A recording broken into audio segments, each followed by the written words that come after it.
Assalamualaikum warahmatullahi wabarakatuh. Ketemu lagi di OB hari Kamis. Kok hari Kamis ada OB padahal nanti malam ada Sportcast? Ini kenapa nih? Padahal biasa setiap Jumat tanpa ada Mamat. Gimana? Iya, karena Senin sama Kamis itu Sportcast, tapi ini hari Kamis. Karena insidental. Karena ini edisi spesial, setiap AFF, timnas ya. main kita harus memberitakan soal tim nasional Indonesia yang sekali. Akan main malam ini ya. alhamdulillahnya sudah lolos ke semifinal dan nanti malam jam 8 akan main. Oke. Bagaimana melihat perjalanan timnas yang terseok-seok tapi lolos ke semifinal? Lolosnya pun juga bergantung dengan tim-tim lain ya. Cuman kelolosan tetap kebiasaan kan Indonesia sering kayak gitu kan, menggantungkan nasib ke tim lain kan. Tapi lolos tetaplah dihitung lolos. Ya sudah lah ya. Ya sudah. Ya tapi kan patut dicatat bahwa memang dari awal kayak si Sintayong bilang ini nggak ada target apapun. Kan ini kan kayak pemanasan untuk Piala Asia kan sebetulnya kan. Ya. Jadi ya ekspektasinya ya emang nggak terlalu tinggi juga.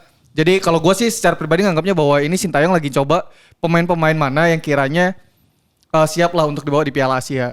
Kalau di OB terakhir kan kita membahas walaupun skuad compang-camping semifinal dipegang. Iya. Cuman gue tidak menyangka semifinalnya agak kesulitan. Agak susah ini ya. Agak nunggu-nunggu hasil orang lain dulu gitu. Dan STE pun udah juga bilang kan sebenarnya ini 70% kekuatannya tidak dibawa. Dan dia tidak berharap apa-apa di turnamen kali ini gitu. Karena, walaupun melihat permainan dari waktu lawan Malaysia dan Timur Leste sebenarnya agak beda jauh ya permainannya kalau gua ngelihatnya sih. Agak capek ya. Kalau waktu Malaysia masih oke babak pertamanya. Iya babak pertamanya oke. Masih oke babak pertamanya sampai insiden penalti itu. Ya insiden. Yang Sintayong pun bilang bahwa itu harusnya nggak penalti kan. Ya. Itu Kadek kan. Itu ya tricky lah. Memang kalau striker emang bakal kalau nemu-nemu sliding-sliding itu pasti ditempelin. Karena posisi wasit dari belakang sih. Ya, jadi nggak bisa ngeliat dengan jelas kalau beda dengan kita yang ada di TV ya. Kita kan ininya dari depan tuh. Oh iya nggak penalti kalau itu. Kalau dari sisi wasit agak susah juga gitu. Gara-gara hasil itu kita sudah unggul 1-0 melalui gol Sananta. Kemudian disamakan oleh Malaysia. Habis itu Malaysia nyetak gol juga jadi 2-1. Gara-gara hasil kekalahan kita 1-2 lawan Malaysia. Kita harus menghadapi match keduanya agak berat. Namun lagi-lagi gue tidak menyangka akan seberat itu juga gitu. Lawan Timor Leste kok jadi susah amat ya. Iya. Ini pun STY pun terlihat rotasi pemain di sini ya. Di match kedua. Iya, ada banyak pemain-pemain yang kayak Kelly Sroyer dan siapa tuh? Akbar gitu yang dimainin ganti. Sebenarnya ada setidaknya sih harusnya 3-0 tuh megang. Sananta yang udah dapat umpan dari kanan anak yang out. Iya. Yang udah kali-kali deh kayaknya tuh Sananta dapat peluang tapi banget. Terus yang gol offside di offside-kan oleh wasit sebenarnya itu sebenarnya enggak offside ya. Kalau menurut replay sih tidak offside kan. Offside. Harusnya kita memang tidak menggantungkan nasib ke yang lain, cuman itu hasil 1-0.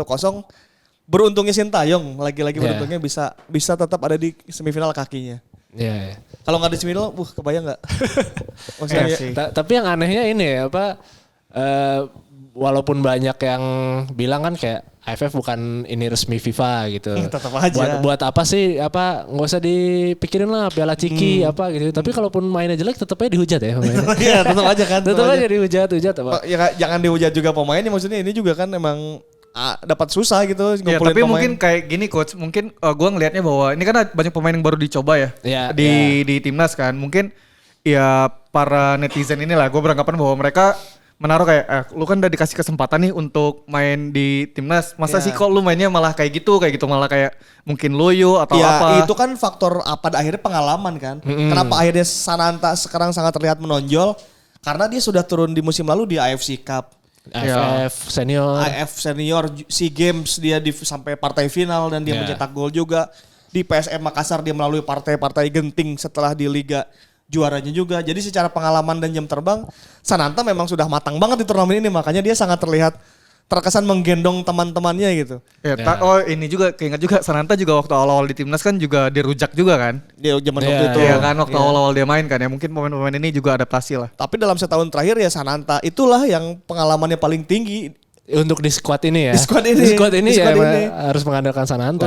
Jadi kalau sekarang Sananta terlihat sangat menonjol di antara yang lain ya karena jam terbang dan jam main dia udah banyak banget dan melewati match-match yang kualitasnya di atas banget gitu, high level lah. Nah selain Sananta ada Bagas lah ya. Ada Bagas juga ya. Bagas jadi kapten kan kemarin? Iya, ditunjuk jadi kapten. Ada Bagas ya, di bawahnya ada juga kayak Beckham Putra juga kayak. Cuman yang lain mungkin dia masuk tim Liga 1 cuman menit bermainnya juga nggak sebanyak itu kan gitu. Jadi itu yang membuat ketika turnamen AFF digelar ini mereka juga bingung. Ya iyalah pengalaman menit mainnya juga lu ini jarang-jarang. Ya justru ini pengalaman yang baiknya buat ntar di turnamen-turnamen mendatang gitu. Jadi kalau ada salah-salah passing jelek-jelek dalam pengambilan keputusan wajar. Sangat wajar. Mereka persiapannya juga nggak terlalu banyak kan ya? Ya karena walaupun setinggi apapun jam terbang di liga dengan membela negara tuh tekanannya beda kan, beda. Mental karena negara yang dibela dan melawan negara lain ya kan, walaupun mungkin lebih seusia, kalau di liga kan lawan yang lebih tua lebih ini, tapi mental tetap berbicara sih di sini. Tapi ini juga jadi pelajaran yang bagus tau di AFF kali ini kan sebetulnya ada dua dinamika yang terjadi di AFF kali gini ya untuk timnas Indonesia. Yang pertama adalah soal pemanggilan timnas dari klub. Terus yang kedua adalah sanksi dari AFC ketika pemain sudah mau berangkat. Oh iya. Oh, nah udah berangkat tuh. Udah berangkat dipulangin lagi. Udah dipulangin, ada dua pemain kan, ada Titan sama Komang Teguh ya. Hasil dari keributan waktu final SEA Games ya. Final SEA Games. Jadi ibaratnya itu Sintayong juga ngeluh kan, kenapa giliran pemain udah berangkat baru diberikan sanksinya kan. Jadi ibaratnya tim yang udah TC juga udah ibaratnya secara tim ini udah utuh nih. Ya kan, walaupun ada dinamika sebelumnya, tapi ketika dua orang ini kayak Komang Teguh kan juga pemain inti kan, pemain belakang kan. Ya kan jadi hilang. Terus ada Titan yang harusnya mungkin bisa di depan, bisa ini juga backup juga hilang. Itu mungkin juga jadi catatan lah. Dan ini jadi poin yang bagus kalau misalnya kita di Piala Asia nanti. Seenggaknya kita harus punya plan, gak cukup sampai plan B doang. Harus ada plan C dan plan D juga sih. Jadi memang tim yang datang memang udah mah susah dikumpulkan. Ya. Udah datang pun dipulangin lagi. Ada regulasi yang menuliskan bahwa mereka masih terkena sanksi. Makin-makin tuh. Jadi kita cuma berkekuatan berapa? 21 pemain. 21 pemain itu Jik. Kalau lu game internal juga udah gak cukup. Karena 11 lawan 11 ya. Iya kan? Maksudnya tuh pelatihnya harus ikutan main ya? Ada paling Pak Ceyu paling gitu yang gitu ikut. Ya maksudnya kalau mau latihan, ayo kita sekarang latihan setup ya gitu game. 11 pemain inti lawan 11 cadangan biasanya gitu kan. Nah 11-an itu tinggal 10 karena ini udah dalam faktor kayak gitu juga memang udah nggak sangat tidak ideal lah tim ini loh. Cuman lagi-lagi kita apresiasi karena tim ini lolos ke semifinal bagaimanapun caranya ya, walaupun lewat faktor keberuntungan itulah. Dan juga performa wasit juga selalu merugikan ya. Performa wasit lagi sial banget kayak di turnamen. Anda ya saat itu tidak diberikan penalti aja mungkin kita udah enak dari match awal tuh lawan tim Malaysia tinggal poya-poya aja gitu. Ya, secara mental secara ini juga lebih bagus gitu. Gara-gara penalti si bule keriting gitu. Brace lagi dia. Brace habis gitu jadi konsentrasi kegoyang langsung kalah 2-1. Itu juga pelajaran kan. Lawan Timor Leste lumayan merepotkan di menit-menit akhir cuman. Ini apakah Timor Leste yang meningkat apa kita yang menurun nih? ini dua-duanya kayak ya. Kayaknya gara-gara ada apa si Freitas kasih ini Indonesia mainnya kayak gini kali. Jadi lu tinggal gini-gini doang. Ya Timor Leste tetap merepotkannya pun dia tetap kalah lah dari dulu kan gitu. Cukup masih di level merepotkan aja gitu. Cuman akhirnya kita bisa lolos dengan predikat runner up terbaik ya. Terbaik ya. Setelah itu bisa runner up terbaik tuh yang lain tuh Kamboja, Indonesia dan Filipina. Oke, kita tapi karena Kamboja dia 4 tim kan, jadi dia lawan yang tim paling bawah tuh nggak dihitung. Oh, oke. Klasemen kecil ya? Klasemen kecil. Jadi dia poinnya tetap 1 gitu. Nah, yang gawatnya adalah nanti malam kita akan menghadapi tuan rumah Thailand. Tapi sebelum ngomongin Thailand, nih ada snack. Coba kali ya. Terima kasih Mr. Potato yang udah Thank you. Kita udah support kita di episode kali ini. Thank you Mr. Potato. Ada rasa original dan rasa rendang. Kesukaanku original dan si Mamat rendang. Kalau lu apa? Ini gue ngambilnya rendang sih. Ya gak apa-apa juga. Thank you Mr. Potato. Nanti malam kalau mau pada non-bar sambil makan Mr. Potato enak. Enak banget asli. Nih gue sebagai orang Sumatera ya, nyobain yang Mr. Potato rendang the best. Well, mengobati rasa rindu rumah. Oke, kita lanjutkan nanti malam. Yo. Kita melawan tuan rumah Thailand dan Vietnam adalah 2 tim terbaik di turnamen inilah. Ya benar. Tanpa menyampaikan Indonesia ya, maksudnya ya dengan di semua pegelaran AFF pasti Thailand dan Vietnam ya kayaknya yang di kalau sekarang. Nah, bagaimana melihat kekuatan Indonesia dan Thailand tim malam? Menurut lu gimana? Terakhir kali kita lawan Thailand ini kan di final SEA Games ya. Yang rusuh kan? Iya lagi. Yang rusuh. Walaupun di final itu terlihat dominasi kita lebih tinggi daripada Thailand secara permainan. Betul. Walaupun di akhir-akhir ada gimmick-gimmick yang kita nggak jadi menang dan jadi perpanjangan gitu.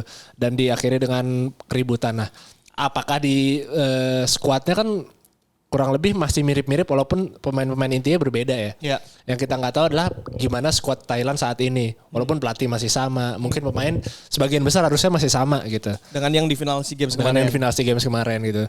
Tapi ya ini lagi bukti apakah permainan Indonesia bisa berkembang gak? Karena waktu lawan Timor Leste kan kayaknya nggak bisa berkembang ya. Betul. Walaupun ada peluang-peluang, ujung-ujungnya penyelesaian akhirnya jelek sekali gitu. Nah ini juga yang harus, apalagi ini Thailand sebagai tuan rumah. Karena waktu itu kan di Kamboja ya. Dan ini di Thailand, berarti kan tekanannya ada dari supporter, ada lagi, beda lagi buat gitu. Buat tim kita Indonesia ya. Jadi mentalnya makin diuji sih menurut gue di sini. Nah, tapi kalau gue ngelihatnya bahwa sedikit yang mungkin menurut gue jadi semacam lubang lah ya. Ketika waktu SEA Games kemarin kan ada di depan tuh ada Sananta dan Irfan Jauhari yang ada juga sebetulnya di kali ini. Cuma ada pemain yang rajin suplai bola, ada 2 pemain. Pertama Taufani, yang kedua Fajar. Yang dua-duanya nggak ada nih di sini nih. Nah ini jadi catatan besar karena kita lihat lah waktu final itu kan Fajar sangat militan mainnya. Dari depan ke belakang. Jadi pemain-pemain depan pun jauh lebih enak karena dari aliran bola dari belakang tuh sangat kebantu. Nah nggak tahu nih.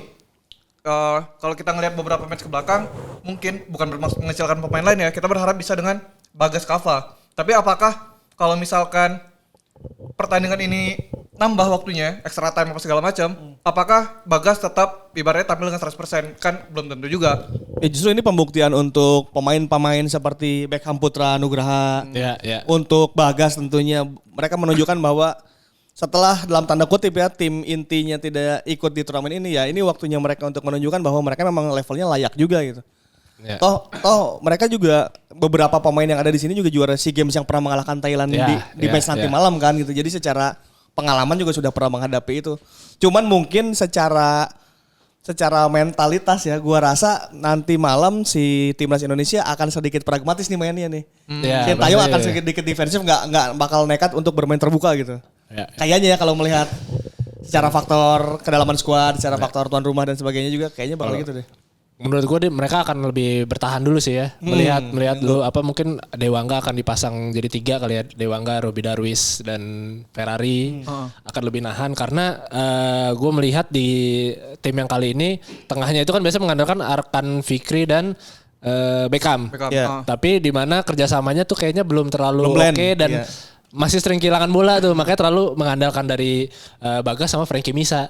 Jadi lebih mengandalkan dari sayap-sayapnya lah. Sedangkan Thailand kan nih permainan secara bola, secara ininya lebih jago ya. Lebih lengkap. Pastinya harus timnas Indonesia ini harus pragmatis dulu, nahan dulu, mungkin akan mengandalkan serangan dari sayap juga, dari serangan balik gitu. Gue ngerasa nanti kayaknya ya, ini prediksi gue aja, Kanu akan ditandemin sih sebagai gelandang dengan Arkan, terus di depannya baru Beckham. Kemungkinan ya. Dan jangan lupakan juga kita punya 2 orang yang bisa melempar ke dalam dengan sangat jauh.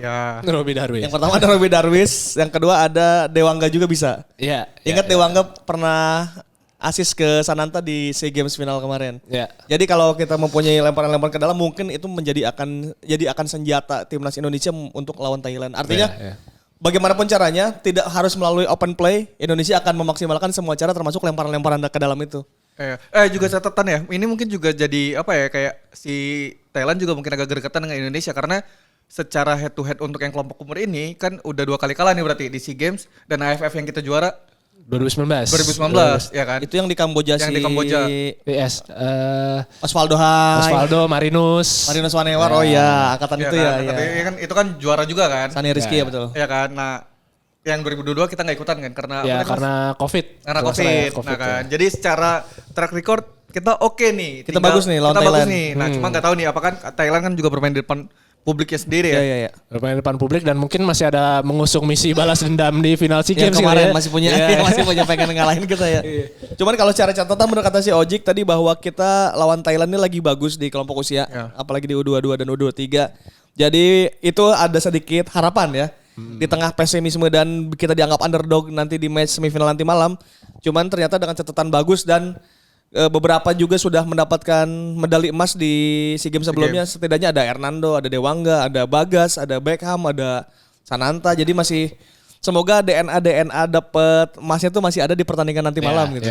Tapi kalau juga tadi ngomongin secara mental, ya pemain-pemain ini kan juga beberapa pemain yang reguler di Liga 1 kan. Ya kan, jadi secara mental harusnya mereka udah aman lah. Ibaratnya ngelawan abang-abangan aja di klub.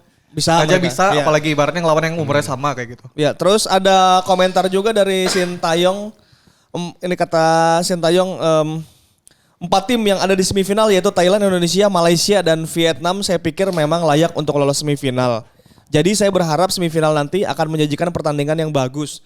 Saya pikir Thailand memiliki skuad terbaik di antara tim lain. Saya telah mengatakan bahwa kami akan pergi ke pertandingan nanti malam untuk melakukan yang terbaik. Ini kata Frankie Misa, siapapun lawan di semifinal kita akan memberikan yang terbaik untuk Indonesia. Kita juga telah melakukan evaluasi dan memperbaiki kekurangan dari penampil kami. Ini juga catatan dari Kadek Karel bilang bahwa di latihan Sintayong udah ngelakuin evaluasi dan udah ngasih catatan lah untuk catatan khusus untuk pertandingan lawan Thailand nanti. Nah, jadi memang secara kondisi sudah siap tempur. Ya. Semoga secara mental juga teman-teman tim nasional nanti kuat ya karena mungkin tekanannya agak cukup berat ya. Cukup berat karena nonton rumah dan berlebih. Ini boleh di hari penonton gak sih? Boleh harusnya. Boleh. Berarti dari kemarin kan supporter akan datang berarti ya untuk meneror kita kan. Gak apa-apa, sudah anak-anak udah terbiasa lah tentunya di Indonesia kayak udah gitu. Udah slow. Jadi selamat bertanding timnas U23. Iya. Tapi ini menarik juga nih. Nih kalau misalnya kita menang kan di final ya. Kalau kalah kalau nggak salah ada perebutan peringkat ketiga juga. Jadi apapun yang terjadi kita masih main di hari Sabtu ya. Kan sekarang hari Kamis. Biasanya AFF nggak ada ya? Nggak ada, biasanya kan kalau senior gitu-gitu kan, ya juara aja kan ya. Nah ini ada perebutan peringkat ketiga nih. Oh ya udah nggak apa-apa. Berarti hari Sabtu menang hari final tuh hari Sabtu. Peringkat 3 juga hari Sabtu. Oh iya jadi menang ataupun kalah bakal main lagi Sabtu. Menang atau kalah kita hari Sabtu akan bermain lagi antara memperebutkan final juara 1 atau memperebutkan peringkat ketiga. Nah hari Jumat nanti berarti kita balik lagi. Oke, itu dia soal tim nasional Indonesia yang akan berlaga nanti malam. Yeah. Kita doakan Sintayong dan kawan-kawan berhasil memetik hasil terbaik di malam nanti. Amin. Yes. Kemudian kita ada juga segmen SSC. Seperti biasa SSC ada lagi nih. Wah, ada lagi setelah kemarin-kemarin gak ada ya. SSC itu Sobat Sporty Bercerita. Nah kali ini SSB dong jadi ya. Iya ya. Sobat Sporty Cerita. Ini ada bernya. Ini produsernya gimana nih Sekarang ada dari Deden Santika dengan sosial media Santika.den24. Menjadi seorang The Jackmania yang tidak ber-KTA sudah sejak 2007. Masih setia hingga saat ini mendukung tim kebanggaan. Menonton Persija Jakarta berlaga secara langsung di GBK merupakan satu impian yang ingin dicapai setelah tergusurnya Stadion Lebak Bulus. Kesempatan menonton langsung di GBK itu baru datang pada 2018. Terkesan tidak loyalitas dan totalitas, tapi hal menakjubkannya adalah kesempatan menonton di GBK itu hadir di 2018, laga terakhir musim tersebut dan dihadiahi gelar juara Liga 1 Indonesia, menang 2-1 atas Mitra Kukar. Sungguh pengalaman yang tidak terlupakan selama menjadi The Jackmania. Nah ini ada fotonya juga nih. Nih kira-kira dia yang mana nih? Si Deden yang mana ya? Kayak yang depan deh. Kayak yang bawah itu tuh yang lagi baju abu-abu ya. Cewek dong. Topi merah jangan-jangan yang paling atas kanan tuh. Jadi si Deden ini katanya baru nonton terakhir ketika 2018 ketika menang 2-1 atau Mitra Kukar. Itu Mitra Kukar yang Paceyu masih main deh kayaknya tuh ya. Kipernya Jaewon kayaknya. Ini zamannya marquee player gak sih? 2018 tuh. Iya, Sissoko ya. Tarlo si Mitra Kukarnya Dani Gutri apa kayaknya ada Gutri deh dia. Apa yang Sissoko enggak jadi itu 2017 pokoknya ya? Ini ada si Rodriguez yang sekarang striker Solo. Mitra Kukar. Iya, ini yang si marquee player kan ya? Ya, ini yang si Mik nyetak nih, yang si Mik nyetak di match terakhir. Jadi Deden ini melihat berarti ketika Persija juara di 2018. Karena kalau Deden dari 2007 berarti kan Persija terakhir juaranya di 2001 tuh. 2001 ya. Kemudian baru juara lagi di 2018. Berarti dia pas banget dia pas nonton pas dapat momen juara. Atau sengaja nonton karena dia tahu nih kalau misalnya ini momen juara. Iya betul. Dan ini konon saat itu pertandingan yang match ini nih yang 2018 match terakhir tiketnya lumayan susah karena semua orang pengen. Pasti semua pengen nonton. Pengen nonton kesini. Ya ini dari fotonya juga dilihat penuh sampai atas kan. Iya penuh karena ya itu sekalian. Dan ini pun udah GBK yang udah direnovasi ya setelah Asian Games ya. Iya. Udah enak. Jadi untuk Deden coba kasih tahu kamu tuh yang kanan apa yang kiri nih biar kita juga tahu ya. Tapi ini dia nggak perlu gade motor kan ya? Oh enggak, itu beda. Itu nggak perlu ya, ini enggak. Karena kalau yang gade motor kan final di Palembang. Kalau ini di sini kan, di Jakarta dekat. Gitu. Jadi untuk sobat sporty yang ingin cerita-cerita pengalaman nonton bola atau pengalaman main bola bisa dikirim kemana? Ke DM Instagram kita atau mention di Twitter aja. Kalau misalkan kepanjangan, gabung di grup WA Sobat Sporty. Linknya ada di deskripsi, nanti daftar aja. Kalau misalkan, Min kok belum masuk-masuk, sabar. Karena yang itu tuh yang ngantri banyak. Wah, jadi gila, yang dimasukinnya tuh per inilah pelan-pelan. Ada seleksi lagi ya? Enggak juga sih, antrian aja. Biar ini sih, maksudnya kalau misalnya nanti langsung masuk semua kan agak roaming ya. Nanti lagi ngobrolin apa, tahu-tahu ada orang baru, jadi bingung ngobrolannya jadi nggak tahu kemana. Jadi pelan-pelan, jadi kita misalnya lagi sepi baru dimasukin lagi. Sabar aja pokoknya. Pakai badge gitu ya masuknya? Iya ada badge-badge-nya. Oke deh kalau begitu terima kasih untuk Mr. Potato yang sudah hadir di episode kali ini. Untuk tim nasional kita doakan nanti malam akan bertanding. Amin. Dan untuk Sobat Sporty berarti kita akan tayang lagi hari Sabtu siang. Iya. Sabtu lusa ya. Lusa. Menjelang nanti malamnya kita main dan semoga di final. Ya tergantung malam atau sore mainnya. Ya semoga final. Kalau final malam. Kalau final kan malam. Ya masuk final atau enggak final ya kita doakan aja jangan dihujat ya. Iya dan ya patut di inilah maksudnya kita harus fair bahwa Sintayong juga tidak targetin juara dari awal. Iya kan bukan agenda FIFA. Iyalah. Jangan dibully. Jangan dibully. Iya buat pengalaman aja. Ya biar. Ya gitu deh pokoknya. Itu aja coach. Ya kalau begitu terima kasih Sobat Sporty semua. Ripan Perdutta pamit. Septa Pradana pamit. Mozaik Alsmar pamit. Sampai jumpa nanti hari Sabtu. Wassalamualaikum warahmatullahi wabarakatuh.